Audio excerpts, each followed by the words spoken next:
If you have a Shark Cordless Stratos vacuum, at some point you're going to need to access the filters, but where are they? Firstly, we're going to press this button to release the wand, and then we need to empty any dust that we've got in the bin by pressing this button here. Once the bin is emptied, we need to close the flap, and then if you turn the vacuum, here you will see a little eject icon.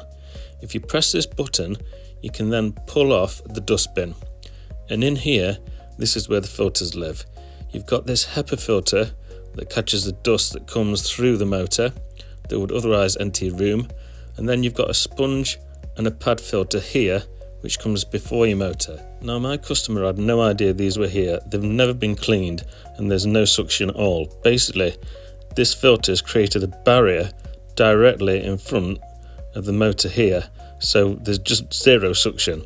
The filters on this type of vacuum need to be cleaned once a month so the suction stays strong. If you're not sure how to do this, please see my next video which will talk you through every step. Also, don't forget to subscribe for more Shark help videos.